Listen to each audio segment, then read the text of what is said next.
എന്ത് തന്നെ സംഭവിച്ചാലും ശരി, നാം അദ്ദേഹത്തിന്റെ അടുത്തേക്ക് പോകില്ല. അതിന്റെ പരിണിതഫലം എന്താകുമെന്ന് അവിടുന്ന് ചിന്തിച്ചിട്ടുണ്ടോ?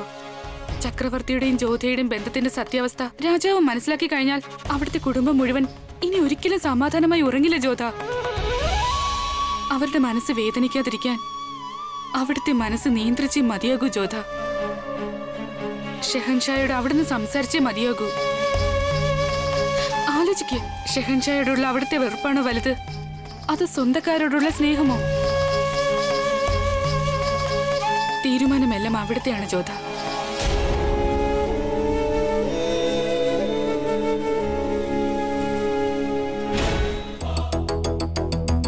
നമസ്കാരം. ഒരു പ്രധാന വാർത്തയുണ്ട്. സൈനികർ സുജാമലിനെ മലനിരകളിൽ ചുറ്റിത്തിരിയുന്നത് കണ്ടു. വേഗം തന്നെ സൈനികരുടെ ഒരു കൂട്ടം തയ്യാറാകട്ടെ. കഴിഞ്ഞ തവണ അവൻ എന്നെ പറ്റിച്ച് കടന്നു കളഞ്ഞു.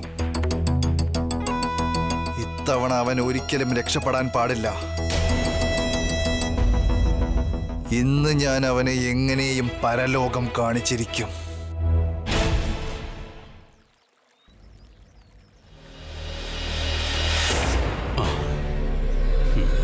വരൂ ഷറഫുദ്ദീൻ. വളരെ നല്ലത്. കാണാതെ തന്നെ ആളെ മനസ്സിലാക്കിയോ? പിന്നിൽ നിന്ന് ആക്രമിക്കുക എന്നത് ഷറഫുദ്ദീൻ അല്ലാതെ മറ്റാർക്കാണ് ചെയ്യാൻ കഴിയുക?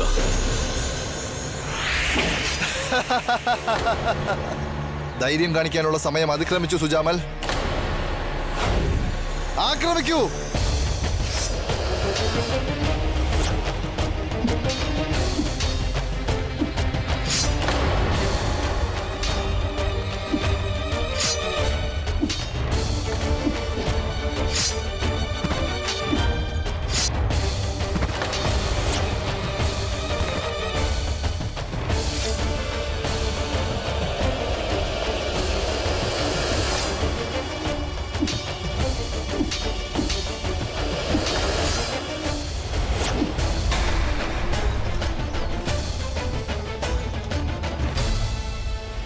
നീ എന്നെ പിന്നിൽ നിന്ന് ആക്രമിച്ചു ഷറഫുദ്ദീൻ, അത് ഞാൻ ക്ഷമിച്ചു.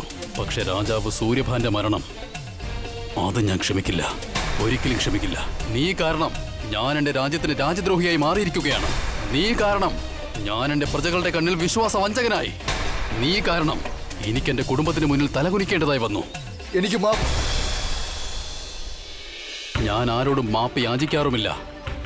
എന്റെ മുന്നിൽ മുട്ടുമടക്കുന്നതിനായി നിർബന്ധിക്കാറുമില്ല. എന്റെ മനസ്സ് പറയുന്നത് ഇപ്പോൾ തന്നെ നിന്നെ തല അറുത്തെടുത്ത് സൂര്യഭാൻ രാജാവിന്റെ മരണത്തിന് പ്രതികാരം ചെയ്യണമെന്നാണ്. എങ്ങനെയാണോ നീ സൂര്യഭാൻ രാജാവിന്റെ തല അറുത്തെടുത്ത് അമീറിലേക്ക് അയച്ചത്, അതുപോലെ തന്നെ. പക്ഷെ നാം അങ്ങനെ ഒരിക്കലും ചെയ്യില്ല. കാരണം നീ ചക്രവർത്തി ജലാലുദ്ദീന്റെ ബന്ധുവാണ്. എന്റെ അനുജത്തി ജ്യോതിയെ അദ്ദേഹമാണ് വിവാഹം ചെയ്തിരിക്കുന്നത്. എന്ന് വെച്ച അതിനർത്ഥം ഞാൻ നിനക്ക് ശിക്ഷയൊന്നും തരില്ല എന്നല്ല.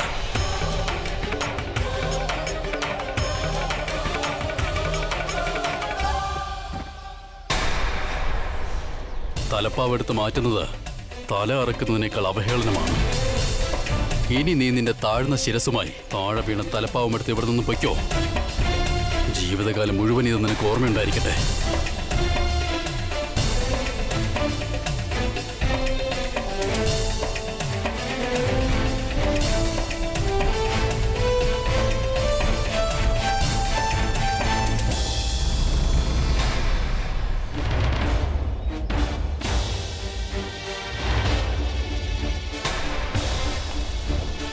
സുജാമൽ, ഞാൻ നിന്നെ ഒരിക്കലും വെറുതെ വിടില്ല.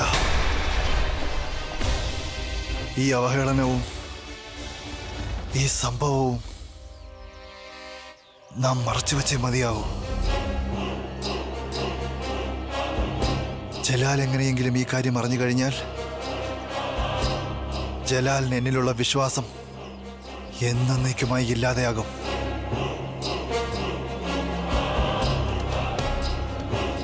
സുജാമൽ,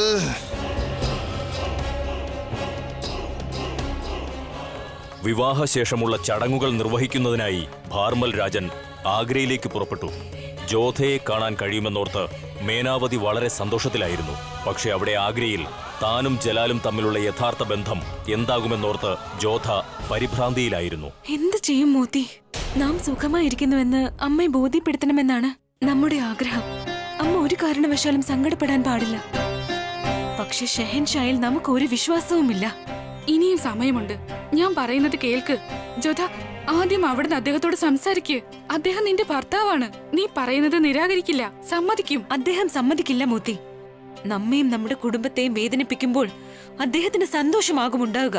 അമ്മയുടെ കണ്ണുകളിൽ നിന്നും ഞാൻ ആ വെറുപ്പ് എങ്ങനെ മറച്ചു പിടിക്കും? വിവാഹത്തിന് മുൻപ് നീ പറഞ്ഞ 2 വ്യവസ്ഥകളും അദ്ദേഹം പാലിച്ചില്ലേ?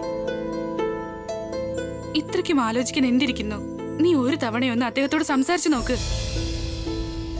ശരി, മാതാശ്രീയുടെയും പിതാശ്രീയുടെയും സന്തോഷത്തിന് നാം എന്തും ചെയ്യുന്നതാണ്.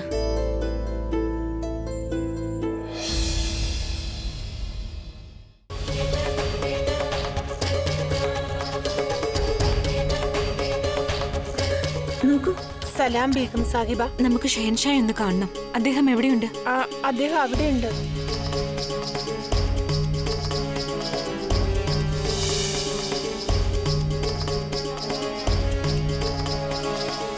നമുക്ക് ഷെഹൻഷായോടൊന്ന് സംസാരിക്കണം. ശരി ബീഗം സാഹിബ, ഞാൻ ഷെഹൻഷായോട് വിവരം അറിയിച്ചിട്ട് വരാം.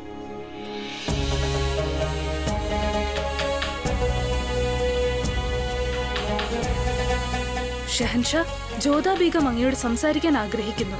എന്തോ വിശേഷ കാര്യം പറയാനുണ്ട്.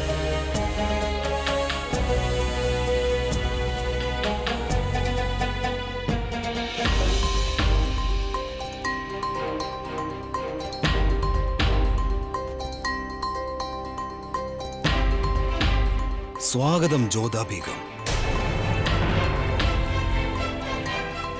എല്ലാവരും പൊയ്ക്കോളൂ.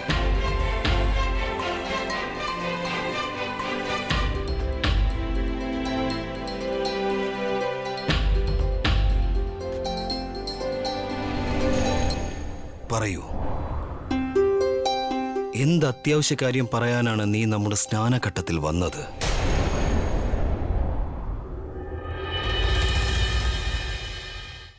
പറയൂ, നീ നമ്മോട് എന്ത് പറയാനാണ് ആഗ്രഹിക്കുന്നത്? നമ്മുടെ പിതാശ്രീ ആഗ്രയിലേക്ക് വരുന്നുണ്ട്. വിവാഹശേഷം സമ്മാനങ്ങൾ നൽകുന്ന ചടങ്ങ് നടത്താനായി. നമുക്കതറിയാം, നമുക്ക് സന്ദേശം ലഭിച്ചിരിക്കുന്നു. ഒരു കാര്യം പറയാനുണ്ട്. അങ്ങയുടെയും എന്റെയും ഇടയിലുള്ള ഈ കാര്യങ്ങളുടെ ഒരു സൂചന പോലും അവരറിയാൻ നാം ആഗ്രഹിക്കുന്നില്ല. അവർക്ക് വളരെ സങ്കടമുണ്ടാകും. അവർ ദുഃഖിതരായിരിക്കാൻ നാം ആഗ്രഹിക്കുന്നില്ല. നാം നിന്റെ പിതാവിനോട് അസത്യം പറയണമെന്നാണോ നീ ആഗ്രഹിക്കുന്നത്? ഈ ഹിന്ദുസ്ഥാന്റെ ഷഹൻഷായ നാം നിനക്ക് വേണ്ടി അസത്യം പറയുമെന്ന് അങ്ങനെയാണ് നീ കരുതുന്നുവെങ്കിൽ അത് സംഭവ്യമല്ല. നിനക്ക് പോകാം.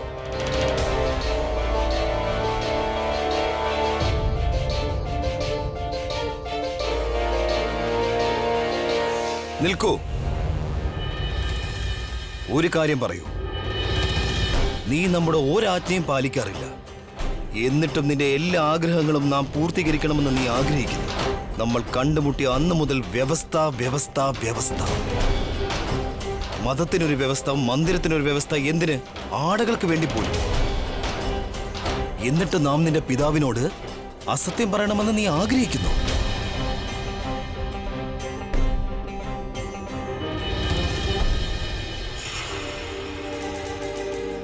എങ്കിൽ ഇതുകൂടി നീ പറയൂ, നാം അദ്ദേഹത്തോട് എന്ത് പറയണം? കാരണം നമുക്ക് കളവ് പറയാൻ അറിയില്ല.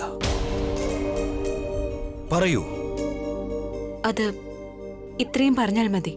നമുക്കിടയിൽ പ്രശ്നങ്ങളൊന്നുമില്ല എന്ന്.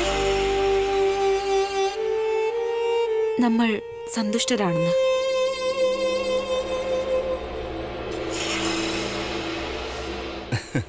ശരി, വാക്കുകൾ നിന്റേതായിരിക്കും, പക്ഷെ നാവ് നമ്മുടേതായിരിക്കും. നീ എന്താണോ ആഗ്രഹിക്കുന്നത് അത് തന്നെ നാം നിന്റെ പിതാവിനോട് പറയാം.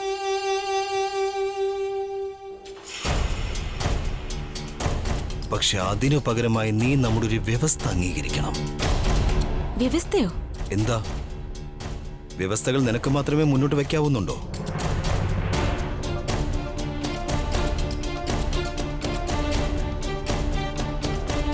ശരി, പറയൂ. നാം എന്താണ് ചെയ്യേണ്ടത്? നീ വരുന്നതിന് മുൻപ് നമ്മുടെ തോഴിമാർ നമ്മെ നീരാട്ടുകയായിരുന്നു.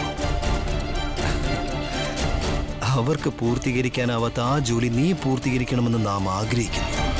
ഇതെന്ത് വ്യവസ്ഥയാണ്? വ്യവസ്ഥ നമ്മുടേതാണ്. അത് എന്തു തന്നെയായാലും നീ അത് പൂർത്തീകരിച്ചേ മതിയാകൂ.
സുസ്വാഗതം.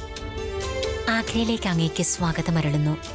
താങ്കളുടെ സ്വാഗതം നമ്മുടെ മനസ്സ് നിറച്ചു ഷഹൻഷാ. നമുക്ക് താങ്കളോടൊരു അപേക്ഷയുണ്ട്. അങ്ങ് നമ്മുടെ ബീഗത്തിന്റെ പിതാശ്രീയാണ്. അങ്ങ് നമ്മുടെ എന്ത് വേണമെങ്കിലും മടികൂടാതെ പറഞ്ഞോളൂ. ഞങ്ങളുടെ രീതി അനുസരിച്ച് ഈ ചടങ്ങിൽ പെൺകുട്ടിയുടെ മാതാവ് പങ്കെടുക്കാറില്ല. എങ്കിലും നമ്മുടെ മഹാറാണിക്ക് നമ്മുടെ മകൾ ജോധയെ കാണണമെന്നുണ്ട്. അങ്ങയുടെ അനുമതി ഉണ്ടെങ്കിൽ അവർക്ക് ജോധയെ കാണാൻ കഴിയും. അനുമതി എന്തിനാണ്? ഇത് നിങ്ങളുടെ അവകാശമാണ്. നിങ്ങൾക്ക് മടികൂടാതെ നിങ്ങളുടെ മകൾ ജ്യോതിയെ കാണാവുന്നതാണ്. ഷബ്നം, മഹാറാണിയെ ജോധാ ബീഗത്തിന്റെ മുറിയിലേക്ക് ആനയിക്കൂ. ഇല്ല വല്ലുമ്മ. മഹാറാണി ആദ്യമായാണ് ആഗ്രയിലേക്ക് എഴുന്നള്ളിയത്. ഞാൻ സ്വയം ഇവരെ എന്റെ ജോധാബീഗത്തിന്റെ അടുത്തേക്ക് കൂട്ടിക്കൊണ്ടുപോകും.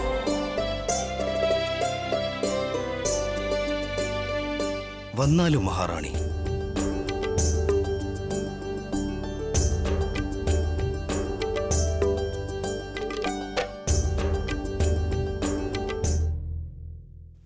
വരൂ മഹാറാണി.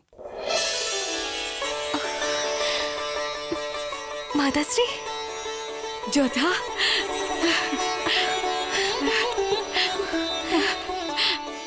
സുമംഗലി ഭവ.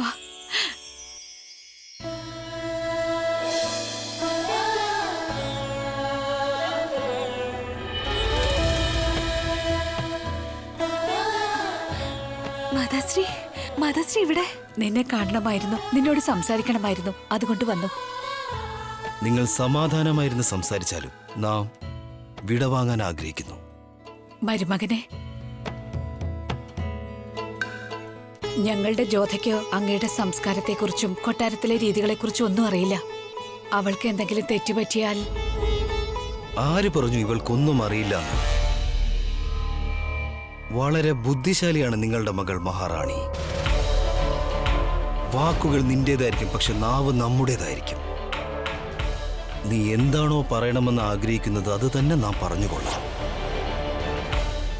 എല്ലാം വളരെ പെട്ടെന്ന് തന്നെ പഠിക്കുന്നുണ്ട്. ആണോ? ഇന്നലെ തന്നെ നോക്കൂ. ഇന്നലെ അവൾ എന്നിൽ നിന്ന് നേരിട്ടൊരു പുതിയ ചിട്ട പഠിച്ചു, അതും ഒറ്റത്തവണ കൊണ്ട്.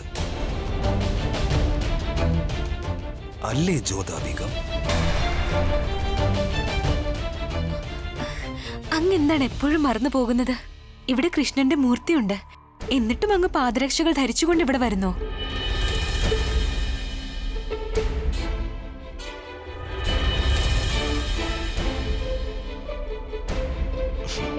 മാപ്പാക്കണം. നാം മറന്നു പോകുന്നതാ. ഇന്നലെ രാത്രിയും ജ്യോത എന്നെ തടഞ്ഞിരുന്നു. ജ്യോതാബീഗം, നിന്റെ കയ്യിലെ ഈ മുറിവെങ്ങനെ സംഭവിച്ചതാണ്? മുറിവോ?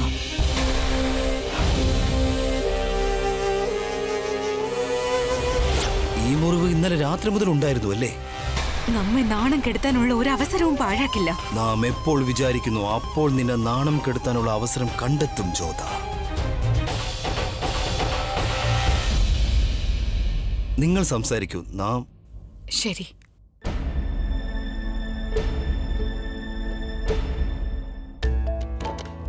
നാം ഈ കാണുന്നതൊക്കെ സത്യമാണോ ജ്യോത? എനിക്ക് മനസ്സിലാകുന്നില്ല അമ്മേ. നിന്നെ പറഞ്ഞറിയിക്കാനാവില്ല. നിന്നെ ഓർത്ത് നാം എത്രമാത്രം വേദനിച്ചുവെന്ന്. ചീത്ത സ്വപ്നങ്ങൾ കണ്ടുകൊണ്ടേയിരുന്നു. പക്ഷെ ഇവിടെ എത്തിയപ്പോൾ നമ്മുടെ മനസ്സ് ശാന്തമായി, സമാധാനമായി. നമുക്ക് മരുമകന്റെ സ്വഭാവം ഇത്ര നല്ലതായിരുന്നോ? നമുക്ക് വിശ്വസിക്കാനേ കഴിയുന്നില്ല. വിശ്വസിച്ചോളൂ അമ്മേ, എല്ലാം അമ്മയുടെ കൺമുൻപിൽ തന്നെ ഇല്ലേ. പിന്നെ അറിയാമോ, മാൻസിംഗിനെ കൂടി കൂട്ടാൻ തീരുമാനിച്ചു കഴിഞ്ഞു അദ്ദേഹം. സത്യം? ആ, നിന്റെ അച്ഛനിത് കേൾക്കുമ്പോൾ വളരെ സന്തോഷമാകും.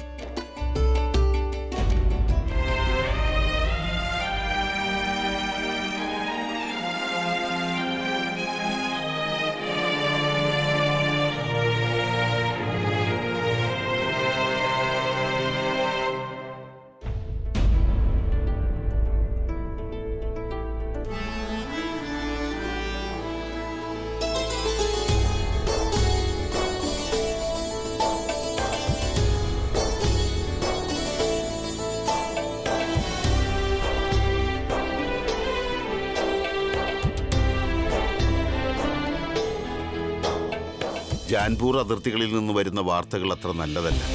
അവിടെ എപ്പോ വേണമെങ്കിലും കലാപം പൊട്ടിപ്പുറപ്പെടാം. നാം അതിനെന്തെങ്കിലും മാർഗം കാണാം.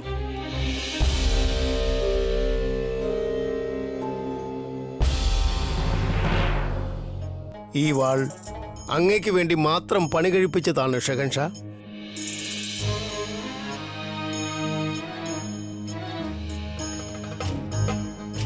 നാം ഒരു പ്രസ്താവന നടത്താൻ ആഗ്രഹിക്കുന്നു.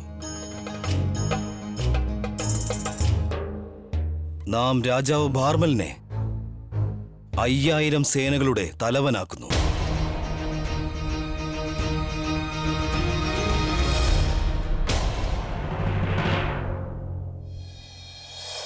രാജാവ് ഭാർമൽ, അങ്ങ് മുഗൾ സൈന്യത്തിന്റെ 5000 സേനകളുടെ തലവനായിരിക്കും.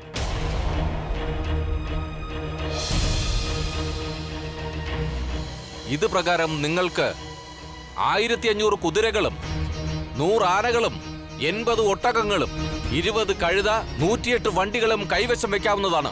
ഇതിനുവേണ്ടി രാജ ഖജനാവിൽ നിന്ന് എല്ലാ മാസവും 3000 മെഹർ അനുവദിച്ചു തരുന്നതാണ്. തിരുമനസ് എപ്പോൾ ചക്രവർത്തിയാകുന്നുവോ അപ്പോഴൊക്കെ താങ്കൾ സേനയുമായി അദ്ദേഹത്തോടൊപ്പം ചേരേണ്ടതാണ്.